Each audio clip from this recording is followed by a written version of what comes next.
Welcome to सॉल्वस्फेयर। आज मैं लाया हूँ एक क्वेश्चन इंडस्ट्रीज़ का। तो शुरू करते हैं। क्वेश्चन 15 इश विच shows the distribution of cotton textile industries इन पाकिस्तान। अब यहाँ पे हमें एक मैप दिया हुआ है, इससे रिलेटेड हमें नेक्स्ट क्वेश्चंस पूछे गए होंगे। So question part 1 of A says name the main centres of cotton textile industry A B and C. तो हमें बेसिकली यहाँ पे उन कॉटन सेंटर्स का नाम बताना है जिसने हमें शो जो इसने मेंशन किए हुए हैं ए बी सी के फॉर्म में। ये मैप ऑलरेडी आ चुका है 2-3 बार, तो हम इसे आसानी सॉल्व कर लेते हैं। Let's look at A is in Balochistan and it's towards the western side of Balochistan, north western. So it's pretty obvious कि ये कोयटा होगा, क्योंकि हमारे सिलेबस में कोयटा ही है। एक बलूचिस्तान में 2 सिटीज़ हैं, गवादर और कोयटा। गवादर इस साइड पे, तो यानी वो कोयटा ही होगा। बी, अब बी थोड़ा सा चैलेंजिंग है, लेकिन B is just between river. हम देख सकते हैं इन 2 रिवर्स के बीच में है, तो ये ऑब्वियस है कि गुजरावाला ही होगा। और सी, सिटी सी, वो थोड़ा सा साउथ की तरफ है, और हमें पता है जो थोड़ी सी साउथ की तरफ सिटी है वो हमारी मुल्तान है, जो कि हमारे सिलेबस का पार्ट है। Move on to part 2, describe the distribution of cotton textile industry. अब इस क्वेश्चन में हमें कॉटन टेक्सटाइल इंडस्ट्रीज जो कि उसने दी हुई है उनको डिस्क्राइब करना है मैप को देखते हुए। तो सबसे पहले मैं ये देख सकता हूँ कि ज़्यादातर जो है वो लोकेटेड है इन पंजाब। तो ये मेरी एक स्टेटमेंट हो गई। अब ये 3 मार्क्स का क्वेश्चन है, तो हमें 3 स्टेटमेंट्स देनी है। एक पहली स्टेटमेंट तो मेरी हो गई कि पंजाब में सबसे ज़्यादा लोकेटेड है। अब मैं देख सकता हूँ कि मोस्टली आप यहाँ देख सकते हैं, यहाँ यहाँ हर जगह जो है ज़्यादातर कॉटन टेक्सटाइल इंडस्ट्रीज़ हैं वो अलॉन्ग द रिवर्स प्रेजेंट हैं, तो ये एक अच्छा पॉइंट है।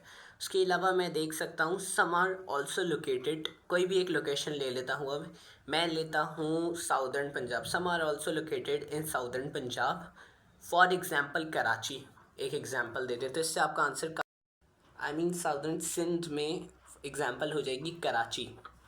तो ये हो गया मेरा पार्ट 2 में सिंपली स्टेटमेंट्स लिख लेता हूँ। तो पहली स्टेटमेंट मेरी हो गई मोस्टली लोकेटेड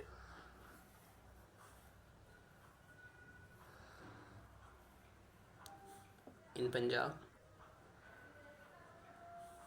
दूसरी स्टेटमेंट मेरी हो गई अलॉन्ग द रिवर्स। तीसरी हो गई some are present in southern Sindh.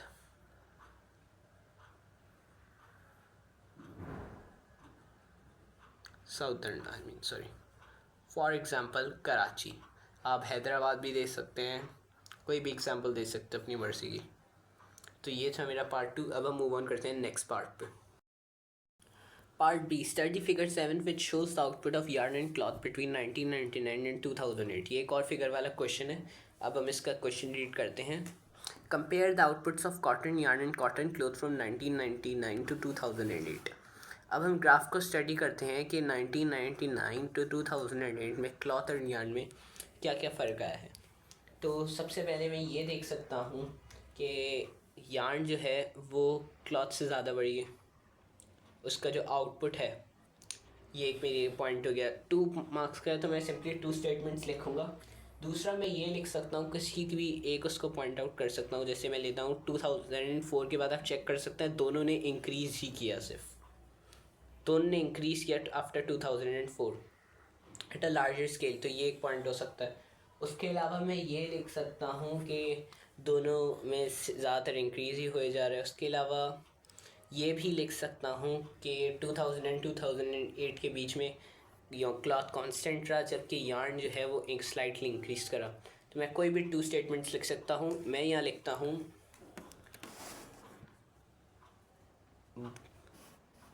yarn increases more than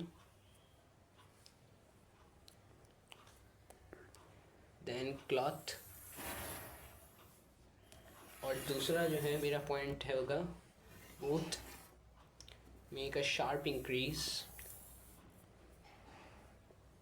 after 2004।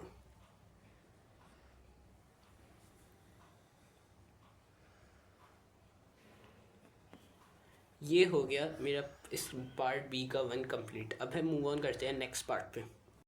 Part 2 suggest one reason for the difference in output of cotton yarn and cotton cloth and explain your answer। अब यहाँ हमें भी कोई एक reason लिखना है और उसको एक्सप्लेन करना है। अब मैं यहाँ चूज़ करता हूँ कि कॉटन यार्न जो है वो ज़्यादा एक्सपोर्ट क्यों, वो ज़्यादा से ज़्यादा एक्सपोर्ट होता है। क्यों एक्सपोर्ट होता है? क्योंकि उसकी डिमांड है। अब हम यहाँ एक कंट्री का नाम मेंशन करते हैं, चाइना जो है वो पाकिस्तान की कॉटन यार्न ख़रीदती है। आप आगे के ट्रेड के चैप्टर में बात पढ़ेंगे। और उससे क्या फ़ायदा होता है? कंट्री में फ़ॉरेन एक्सचेंज आता है, डेवलपमेंट्स आती हैं, इसलिए कॉटन यार्न जो है वो ज़्यादा से ज़्यादा ग्रो किया जाता है। उसका आउटपुट ये है। तो मैं यहाँ स्टेटमेंट लिख देता हूँ कि more demand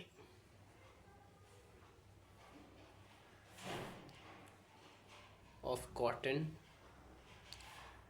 yarn in international market, national market, for example China. इसके बाद आप उसे एलेबरेट कर लीजिएगा। तो मूव ऑन करते हैं। Give an example of job in each primary, secondary and tertiary sectors.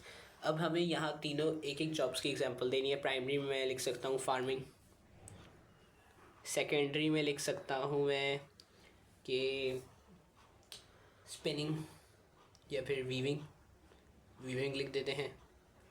और टर्शरी में ट्रांसपोर्ट पे क्या आता है? ड्राइवर हो गया, उसके अलावा पायलट, ये सब आ जाता है टर्शरी सेक्टर्स के उसमें। How is the proportion of workers employed in each of them sector changed. अब हमने पढ़ा होगा कि प्राइमरी सेक्टर में जो है एम्प्लॉयमेंट बहुत ज़्यादा कम हो रही है। क्यों हो रही है? क्योंकि बहुत सारे लैंड्स हैं वाटर लॉजिंग और सैलिनिटी की वजह से ख़राब हो रहे हैं। सेकेंडरी में बढ़ रहे हैं। सेकेंडरी में एम्प्लॉयमेंट में क्यों बढ़ रहे हैं? क्योंकि ज़्यादा से ज़्यादा इंडस्ट्रियलाइजेशन हो रही है। टर्शरी में भी बढ़ रहे हैं। क्यों? टर्शरी में वेजेस आए हैं। तो हम सिंपली 3 स्टेट बताना है हमें कि इंक्रीज़ हो रहे हैं या फिर कम हो रहे हैं। तो हम लिख सकते हैं less in primary, more in secondary, more in tertiary.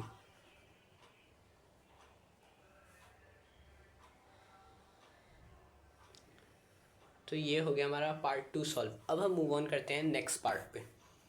Explain why the changes you have stated in C part 2 में लीड टू अनएम्प्लॉयमेंट। अब हमने उसमें क्या स्टेट किया था कि सेकेंडरी में इंक्रीज़ हो रहे हैं और उसमें इंक्रीज़ हो रहे हैं टर्शरी सेक्टर में। अब मैं ये लिख सकता हूँ कि इससे अनएम्प्लॉयमेंट इसलिए होगी क्योंकि बहुत सारे जो सेकेंडरी सेक्टर्स हैं उनमें ज़्यादातर मैकेनाइजेशन आ गई है।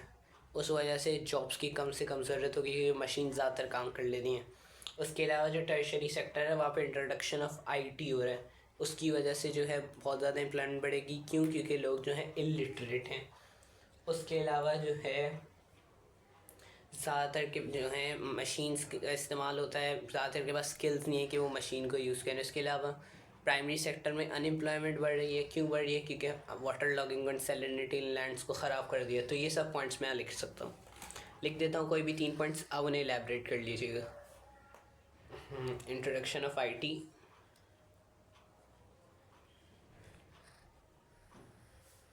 आईटी इन ऑफिसेस,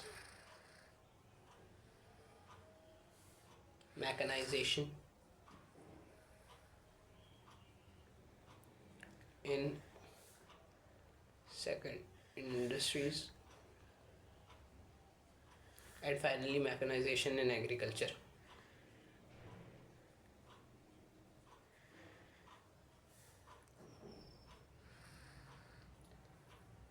अब हम मूव ऑन करते हैं पार्ट डी की तरफ। To what extent will improvements in education benefit both rural and urban people of Pakistan. अब एजुकेशन जो है वो रूरल एरियाज़ और अर्बन एरियाज़ दोनों को फ़ायदा कैसे पहुंचाएगा? रूरल एरियाज़ में ये होगा, अर्बन एरियाज़ में ये होगा कि वहाँ पे जैसे अभी हमने पढ़ा इंट्रोडक्शन आईटी ऑफिस आईटी का, तो लोगों को उनको यूज़ करना आएगा, लोगों की स्किल्स बेहतर होंगी, उस वजह से उन्हें बेहतर जॉब्स मिलेंगी। ये होगा फ़ायदा अर्बन एरियाज़ का। उसके अलावा जो है ज़्यादा से ज़्यादा अगर रूरल एरियाज़ में लोग ज़्यादा पढ़ेंगे तो वो मॉडर्न मेथड्स ऑफ एग्रीकल्चर को प्रैक्टिस कर पाएंगे। For example uses of HYVs, उसकी वजह से क्या होगा, उनकी यील्ड्स इंक्रीज़ होंगे, उनके प्रॉफिट ज़्यादा होंगे। उसके अलावा जो है अर्बन एरियाज़ में अगर जितनी ज़्यादा एजुकेशन बढ़ेगी तो उतने ज़्यादा डॉक्टर्स होंगे, टीचर्स होंगे, उससे मुल्क की इकॉनमी बेहतर होगी। अब आ जाते हैं प्रॉब्लम्स पे। प्रॉब्लम्स क्या होंगी, क्योंकि टू वॉट एक्सटेंड वाला सवाल है, इसलिए हम इसमें पहले एडवांटेजेस फिर डिसएडवांटेजेस बताएंगे प्रॉब्लम्स क्या होंगी। अब प्रॉब्लम्स ये होंगी कि जब बहुत ज़्यादा लोग एजुकेट हो जाएंगे तो बहुत ज़्यादा लोग जो हैं वो जॉब्स की डिमांड बढ़ जाएगी। जॉब्स की डिमांड बढ़ेगी तो वेजेस भी कम हो जाएंगी। उसके अलावा ये है कि अगर एजुकेशन को इम्प्रूव किया जा सकता है तो पाकिस्तान में इतने टीचर्स नहीं हैं, इतने प्रोफेशनल टीचर्स नहीं हैं जो कि प्रोवाइड कर सकें इतने लार्जर स्केल पे एजुकेशन। तो ये हो जाएंगे हमारे प्रॉब्लम्स। अब हम इन्हें स्टेट कर लेते हैं। बेनिफिट्स, जैसे कि हमने डिस्कस किया, बेनिफिट्स हो जाएंगे बेटर जॉब्स, इसके अलावा मोर डॉक्टर्स, टीचर्स, उसके अलावा modern methods of agriculture.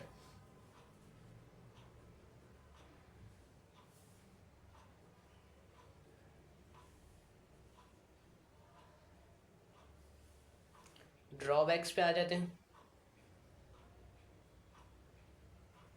Drawbacks क्या होंगे, lack of jobs for educated people, जैसे कि हमने पढ़ा पाकिस्तान में। उसके अलावा जॉब्स भी कम है एजुकेटेड पीपल के लिए, स्किल्स डिमांड करते हैं। उसके अलावा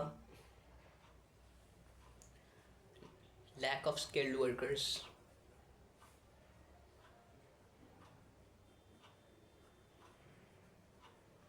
फॉर एग्जांपल